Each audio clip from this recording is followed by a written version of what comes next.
বারবার যদি একটা কথা বলা যায় আর যদি মানুষ তার উপরে কর্ণপাত না করে এবং শোনার পরেও যদি তা না শোনে, তারপরেও তাকে কথা বলেই যেতে হবে, কারণ এটা আল্লাহ এবং আল্লাহ রসুলের বিধান।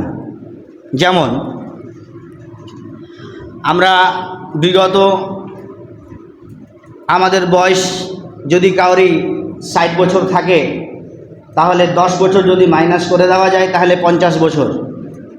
কেউ যদি 30 বছর থাকে, 10 বছর ছেড়ে দিলে 20 বছর, মানে 10 বছর হচ্ছে আমাদের ট্রেনিং, তারপর থেকে আমাদের হিসাব লিপিবদ্ধ সব কিছুই। তার মানে মানুষের যদি 70 বছর বয়স হয় তাহলে 10 বছর শেষ শিখতে, ট্রেনিং নিতে। 60 বছরে যদি সে মারা যায় তাহলে তাকে 50 বছরের হিসাব দিতেই হবে। 30 বছরে যদি মারা যায় তাহলে 20 বছরের হিসাব দিতেই হবে। কারণ আমরা এটা সবাই জানি যে 7 বছর থেকে নামাজের শিক্ষা দেবে, একটু একটু করে মারবে, অভ্যাস করাবে, 10 বছর থেকে তাকে পড়তেই হবে, সবাই জানি, জানা কথা। তারপরে মানুষকে যদি কোনো কথা বলা যায়, মুসলিম সমাজকে কিছু সংখ্যক মানুষ আছে, দুঃখ নিয়েন না, কথাটা যদি গায়ে পাতে কাউকে লাগে তো ওটা নিজের দিকে নিতে হবে না, নিজের অভ্যাসকে চেঞ্জ করতে হবে।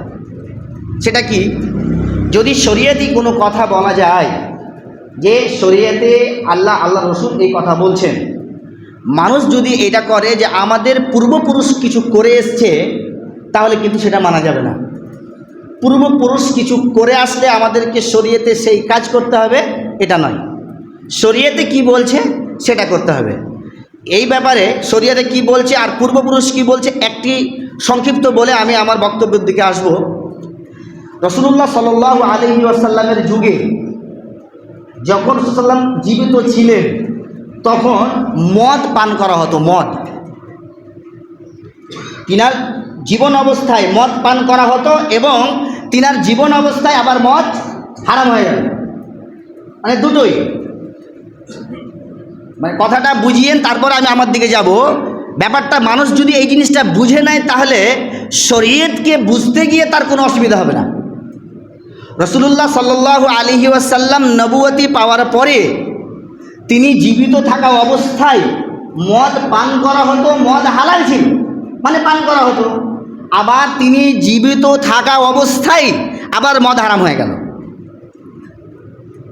সেই হাদিস, হযরতে আবু তালহার বাড়িতে মদ পান করা হচ্ছিল, অন্য একজন সাহাবী মদ পান করাচ্ছিলেন। এই মতো অবস্থায় বাইরের থেকে আওয়াজ আসছে, রাসূলুল্লাহ সাল্লাল্লাহু আলাইহি সাল্লামের অর্ডার হয়েছে মদ নিষেধ, মদ পান করা যাবে না। হযরত আবু তালহা বলছেন যে আমি তাকে বাড়ির থেকে বের করে দিলাম। সে বাড়ি থেকে যখন তার মদগুলো রাস্তাতে মানে বইয়ে দিল, সে মদটা ছিল কিসের? খেজুরের। মদটা যখন রাস্তাতে ঢেলে দিল তো মদিনা মক্কার ইয়েতে মদ মানে বয়ে গেল। তারপরে ওরা আর কোনো প্রশ্নই করলো না যে মদটা হারাম কেন হলো। আমরা তো আগের থেকেই মদ পান করে আসছি, এখন হারাম কেন হবে? কে এমন কথা বলে দিল আর কেন হবে, এরকম কোনো প্রশ্ন আসলো না।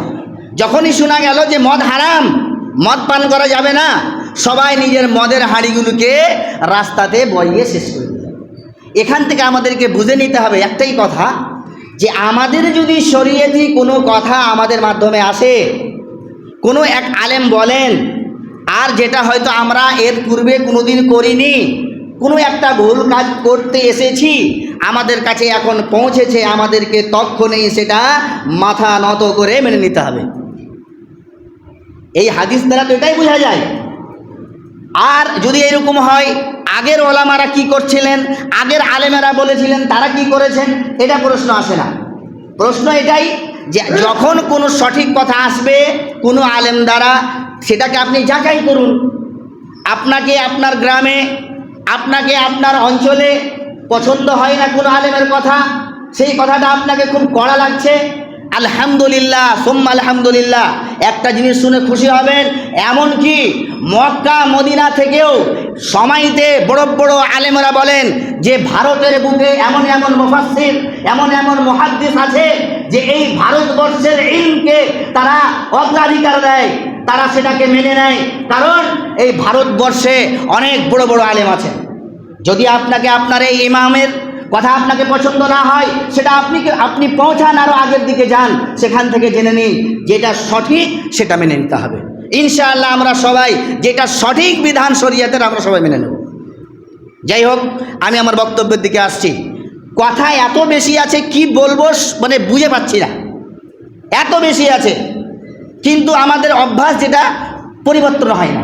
যেমন আমরা আজ থেকে গত 5 দিন 7 দিন হলো যেটা আমরা রমজান মাসকে অতিবাহিত করে আসলাম। গত সপ্তাহে যখন রমজান ছিল, এই মসজিদের কথা বলছি, এই মসজিদে যখন দেখলাম খুতবাতে যখন মেম্বারে যখন ইমাম সাহেব আসলেন, খতিব যখন মেম্বারে আসলেন, তখন আমাদের মসজিদের প্রথম তালা ভর্তি। আবার শাওয়াল মাসের প্রথম সপ্তাহ, রমজান শুধুমাত্র শেষ হয়েছে, আমাদের মেম্বারে খতিব আসার আগে পর্যন্ত মসজিদের এই প্রথম অংশটা কিছু রকম ভর্তি হলো।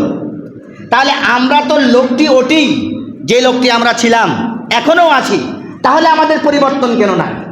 আল্লাহ তাবারাক ওয়া তাআলা বলছেন, আউযু বিল্লাহি মিনাশ শাইতানির রাজীম, বিসমিল্লাহির রহমানির রহিম, ওয়া'বুদ রাব্বাকা হাত্তা ইয়াতিয়াকাল ইয়াকিন। যারা আলেম আছেন, ওলামা আছেন, তারা বুঝে গেছেন আল্লাহ কি বলছেন, ওয়া'বুদ রাব্বাকা হাত্তা ইয়াতিয়াকাল ইয়াকিন। তোমরা রবের ইবাদত করো কতক্ষণ পর্যন্ত? রমজান মাস, 20 বছর, 10 বছর, 20 বছর না, কি বলছেন আল্লাহ, ওয়া'বুদ রাব্বাকা হাত্তা ইয়াতিয়াকাল ইয়াকিন। ওরে পৃথিবীর মানুষেরা, যারা আল্লাহর প্রতি ঈমান এনেছো তারা শুনে নাও, আল্লাহ বলছেন ওয়া'বুদ রাব্বাকা হাত্তা ইয়াতিয়াকাল ইয়াকিন। তোমরা অতক্ষণ পর্যন্ত তোমার রবের ইবাদত করবে, অতক্ষণ পর্যন্ত তোমার রবের সামনে তোমরা মাথা নত করবে, অতক্ষণ পর্যন্ত তোমরা তোমার রবের দিকে ঝুঁকে থাকবে, যতক্ষণ পর্যন্ত না তোমাদের মৃত্যু চলে আসে। কথা শেষ। ওয়া'বুদ রাব্বাকা হাত্তা ইয়াতিয়াকাল ইয়াকিন। অতক্ষণ পর্যন্ত তোমরা রবের ইবাদত করবে যতক্ষণ পর্যন্ত না তোমাদের মৃত্যু চলে আসে। আমরা কোথায় আছি? আমরা রমজান মাসে শুনলাম, ইয়া আইয়ুহাল্লাযীনা আমানু কুতিবা আলাইকুমুস সিয়ামু কামা কুতিবা আলাল্লাযীনা মিন ক্বাবলিকুম লাআল্লাকুম তাত্তাকুন। হে পৃথিবীর মুমিনেরা, তোমাদের উপরে রোজাকে ফরজ করা হয়েছে যেমন তোমাদের পূর্ববর্তী মানুষদের প্রতি রোজাকে ফরজ করা হয়েছিল, যাতে করে তোমরা তাকওয়া অর্জন করো। তাকওয়াটা কি? তাকওয়াটা হচ্ছে বর্জনে থাকা, তাকওয়াটার মানে হচ্ছে ছেড়ে দেওয়া, তাকওয়াটার মানে হচ্ছে নিজেকে বাঁচিয়ে রাখা। আমরা রমজান মাসে রোজা রাখলাম, আমরা রমজান মাসে আল্লাহ তাবারক ওয়া তাআলার ইবাদত করলাম, নামাজ পড়লাম, আমরা রমজান মাসে কোরআনের তেলাওয়াত করলাম। আমরা তাকওয়া যদি অর্জন করে থাকতাম, আমাদের যদি সঠিক তাকওয়া হয়ে থাকতো, তাহলে আজকে আমাদের মসজিদগুলি খালি হয়ে যেত না। রমজান মাসে যখন গেলাম মসজিদের তারাবির সময় মসজিদ পরিপূর্ণ হয়ে যায়, কিন্তু আমি এর আগেও এই কথা বলেছিলাম যে মসজিদে যদি কেউ তারাবি পড়তে না আসে, যদি সে তারাবি না পড়ে তাহলে তার সিয়াম হয়ে যাবে, তাহলে তার রোজা হয়ে যাবে। যদি কোনো ব্যক্তি 5 ওয়াক্ত নামাজ ছেড়ে যায়, তাহলে সে কোনোদিন মুমিন হয়ে থাকতে পারে না। আমরা তারাবির জন্য একটা আমাদের অভ্যাস করলাম, আলহামদুলিল্লাহ ভালো অভ্যাস করলাম, ভালো। আজকে আমাদের অভ্যাসটা কোথায় গেল? আমরা কোথায় আছি? আল্লাহ তাবারক ওয়া তাআলা বলছেন ওয়া'বুদ রাব্বাকা হাত্তা ইয়াতিয়াকাল ইয়াকিন। তোমাদেরকে ইবাদত করতে হবে অতক্ষণ পর্যন্ত আল্লাহ তাবারক ওয়া তাআলা রবের, যতক্ষণ পর্যন্ত না তোমাদের মৃত্যু আসে।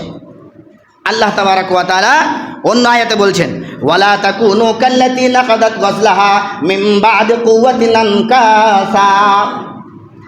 মানুষকে যদি আজকে এই আয়াত পড়া যায়, যদি আজকে এই আয়াত আপনার জ্ঞানের মধ্যে নেই, তাহলে আপনি নিজে দোষী। আপনি যদি শিক্ষা নিতেন, তাহলে আজকে আপনারও এই ক্ষমতা হতো, আপনি মেম্বারে এসে মানুষদেরকে নসিহত করতেন। আল্লাহ তাবারক ওয়া তাআলা যে আয়াত বলেছেন ওয়ালা তাকুনু কাল্লাতী নাকাদাত গজলাহা মিন বা'দি কুওয়াতিন আনকাসা, আল্লাহ বলছেন তোমরা ওই নারীর মতো হইও না, ওই মহিলার মতো হয়ে যেও না যেই মহিলা নিজের সুতাকে শক্ত করে, নিজের সুতাকে, নিজের ধাগাকে পাকিয়ে নেয়, আবার তার ধাগাটাকে নিজে নিজে কেটে দেয়। তার মানে কি? ইবাদত যে মানুষকে করতে হবে, কাটা ইবাদত নয়। ইবাদত করতে হবে মানুষকে কি? ধারাবাহিক ইবাদত। পরস্পর ইবাদত করতেই থাকতে হবে। মানুষের যখন 7 বছর থেকে নিয়ে 3 বছর ট্রেনিংয়ের বয়স, ওই 10 বছর থেকে নিয়ে যতক্ষণ পর্যন্ত সে মারা না যাবে, ওয়াবুদ রাব্বাকা হাত্তা ইয়াতিয়াকাল ইয়াকিন, অতক্ষণ পর্যন্ত তার রবের তাকে ইবাদত করতে হবে যতক্ষণ পর্যন্ত তার কাছে মৃত্যু না চলে আসে। কোথায় আছি? রমজান মাসে রোজা রাখলাম, রোজা রাখার পরে আল্লাহ তাবারক ওয়া তাআলা আমাদের কি করবেন আল্লাহ ভালো জানেন। আমরা ভালো ইবাদত করলাম আলহামদুলিল্লাহ, কিন্তু যখনই রমজান মাস শেষ হয়ে যায় তখনই আমাদের পরিবর্তনটা আসে না। তার মানে কি আমাদের তাকওয়া অর্জন হয়নি। আর সময় এখনো আছে। মানুষের সময় কতক্ষণ পর্যন্ত? যেমন ইবাদতের সময় মৃত্যু পর্যন্ত, তেমনি আমাদের ক্ষমা নেওয়ার সময়ও মৃত্যু পর্যন্ত। কিন্তু আপনি আমি কেউ জানি না যে কার সময় কতটুকু। আমরা এতটুকু অবশ্যই জানি যে আমি যতক্ষণ বেঁচে আছি ততক্ষণ আমাকে আল্লাহর ইবাদত করতে হবে। আমি আপনি যদি নিজে নিজে আমরা এটা নির্ধারণ করে নিই যে আমাদের বয়স যখন 45 হবে তখন আল্লাহকে চিনব, তাহলে আপনার ব্যাপারে রাসূলুল্লাহ সাল্লাল্লাহু আলাইহি সাল্লাম বলেছেন, আমরা সবাই জানি আপনার যৌবন অবস্থার ব্যাপারে আলাদা করে হিসাব নেওয়া হবে। আপনি যুবক অবস্থায় কী করেছেন? কোনো সময় আমাদের বাকি থাকবে না। রাস্তায় একটা থাকে, যদি আমরা খালিস তওবা করতে পারি, খালিস যদি আল্লাহর কাছে কেঁদে কেঁদে আমাদের ভুলের মার্জনা ক্ষমা আল্লাহর কাছে চেয়ে নিই, আল্লাহ তাবারক ওয়া তাআলা আমাদেরকে ক্ষমা করবেন। যেমন আল্লাহ তাবারক ওয়া তাআলা বলেছেন, কুল ইয়া ইবাদিয়াল্লাযীনা আসরাফু আলা আনফুসিহিম লা তাকনাতু মির রাহমাতিল্লাহ। হে নবী, আপনি বলে দিন, ইয়া ইবাদিয়াল্লাযীনা আসরাফু আলা আনফুসিহিম লা তাকনাতু মির রাহমাতিল্লাহ। ওই সব বান্দাদের বান্দারা যারা এটা ভাবছে যে যারা মায়ুস হয়ে আছে আল্লাহ ক্ষমা করবে না, আল্লাহ বলছেন না, লা তাকনাতু মির রাহমাতিল্লাহ। আল্লাহর কাছে কত যে রহমত আছে, আল্লাহর রহমত থেকে আমাদেরকে মায়ুস হতে হবে না। কিন্তু আমাদেরকে নিজেকে পরিবর্তন করতে হবে, আমাদেরকে নিজেকে শুধরাতে হবে। আমরা যদি নিজেকে না শুধরাই তাহলে আমাদের হাত ধরে কেউ আমাকে শুধরে দেবে না। আমরা মানুষ, গরু বাছুরকে খুঁটাতে খাবার না দিলে খায় না, কারণ তার ওই জ্ঞানটুকু নাই। সে যদি জানতো যে আমি এত জোরে, আমার শক্তিশালী, আমি একটা শক্তি দিলে আমার এই খুঁটা ভেঙে যাবে, আমি গিয়ে খাবো, তাহলে গরু নিশ্চয় যেত। ওই জ্ঞানটুকু আল্লাহ দেননি তাকে। আপনি মানুষ, আমি মানুষ, আমরা খাবার জোগাড় করে নিই, আমরা জায়গা মতো যাই, আমরা একে অপরের কথা বুঝতে পারি, আমরা একে অপরের কথা শুনি। তাই জন্য মানুষ এবং জিন এই তাদের হিসাব হবে এবং তারাই জান্নাত এবং জাহান্নাম পাবে। বন্ধুগণ আমার, সময় শেষ। বলার উদ্দেশ্য আমার একটাই, কাকুতি বিনীত করে বলছি, আমরা যারা যুবকরা আলহামদুলিল্লাহ, যারা এই রমজান মাসে নামাজের, কোরআন তেলাওয়াতের এবং কোরআন শোনার, মসজিদে 5 ওয়াক্ত জামাতের সাথে নামাজ পড়ার যারা ট্রেনিং নিয়েছি, যারা তাকওয়া অর্জন করেছি, আমরা আমাদের রাস্তাটাকে, আমাদের পথটাকে ঠিক করে রাখি। আমরা যেন আমাদের পথ থেকে বহকে না যাই, আমাদের পথটা যেন আমরা ছেড়ে না দিই।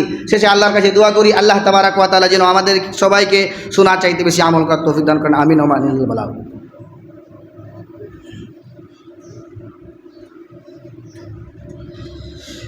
ইন্নাল হামদুলিল্লাহি ওয়াহদাহু ওয়াস সালাতু ওয়াস সালামু আলা মান লা নাবিয়্যা বা'দাহু ওয়া বা'দ। রাসূলুল্লাহ সাল্লাল্লাহু আলাইহি ওয়াসাল্লাম বলছেন এই মাস সম্বন্ধে, মান সামা রমাজানা সুম্মা তাবাহু সিত্তাম মিন শাওয়ালিন কানা কাসিয়ামিদ দাহর। এই মাসে, রমজান মাসের সাথে সাথে আরেকটি আমরাকে রোজা রাখতে হয়, যেটা হচ্ছে আপনার 1 শাওয়াল থেকে নিয়ে 30 অথবা 29 শাওয়াল পর্যন্ত 6টি রোজা রাখতে হয়। এই 6টি রোজা রাখলে আমরা গোটা বছর রোজা রাখার সমান নাকি পাবো আলহামদুলিল্লাহ। 30টি রোজা রেখেছি, 30টির পরে যদি আর 6টি রোজা রাখি আমরা এই মাসটাই, যে চাঁদ উঠেছে এই চাঁদটা আবার ডুবে যাওয়া পর্যন্ত যদি 6টা রোজা রাখি, মানে আজকে একটা রাখলাম, আবার যদি ছেড়ে দিই, কাল পরশু ছেড়ে দিলাম, আবার রাখলাম, এই করতে করতে 30 দিনে 6টি রোজা ধারাবাহিক নয়, ছেড়ে ছেড়েও যদি আমরা রাখি, তাহলে বলছেন মিন শাওয়ালিন কানা কাসিয়ামিদ দাহর, এই শাওয়াল মাসে 6টা রোজা রাখলে সারা বছর রোজা রাখার সমান সে নাকি পাবে। তাহলে আমরা যারা যারা রমজান মাসের রোজা রেখেছি এবং শাওয়াল মাস এখন আমাদের মধ্যে চলছে, আমরা স্টার্টিংয়ের দিকে আছি, আমরা যেন সবাই এই 6টি রোজাকে রাখতে পারি। এবং আমরা যারা যারা এই রমজান মাসে ইবাদত করলাম এবং এটা ভাবছি যে আর ইবাদত করব না, বাবা রমজান মাস আসবে তখন ইবাদত করব, এইগুলো সব ছেড়ে দেন। কারণ পৃথিবীতে এসছেন, আমরা পৃথিবীতে এসছি তো মমিনের ব্যাপারে বলা হয়েছে পৃথিবীটা মমিনদের জন্য হচ্ছে কায়দখানা, জেলখানা। আর সিজনুল মুমিন ও জান্নাতুল কাফির। তো মমিন পৃথিবীতে অত সুখে থাকতে পারে না, অনেক রকমের কষ্ট আসবে। এখন যেমন আমাদের মধ্যে যে রকমের কষ্ট যাচ্ছে আমরা সবাই জানি, আমরা এটাকে নিয়ে এত ভাবছি, যে কষ্টটা যাচ্ছে আমি প্রকাশ করতে চাই না, যে কষ্টটা আমাদের মাধ্যমে যাচ্ছে শুধুমাত্র একটি আমাদের নাম নিয়ে, তাতে ভাবছি আমার কি হবে, কি হবে যদি আমার নাম না সে কী হবে। আমরা এটা ভাবলাম না যে আমরা যখনই আমার আত্মাটা শরীর থেকে বেরিয়ে যাবে তখনই আমি যেই জায়গায় যাব সেখানে আমার কি হবে, কারণ ওখানে আমার কোনো অপশন নেই। এখন যে কত অপশন শুনবেন এবং শুনছি, এটা করলে এটা হবে, না করলে এটা হবে, তারপরে এটা হবে, তারপরে হবে, কিন্তু হবে।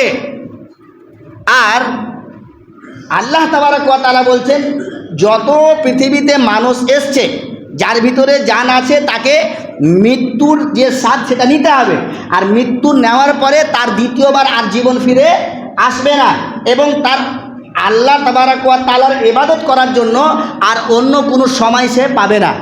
তারপরে আমাদের সেই দিকে ধ্যান নেই। আমরা কত রকমের হিস্ট্রি দেখেছি, যুদ্ধ যখন হয়েছে আবাবিল দ্বারা যুদ্ধ সফল হয়ে গেছে, আবাবিল দ্বারা।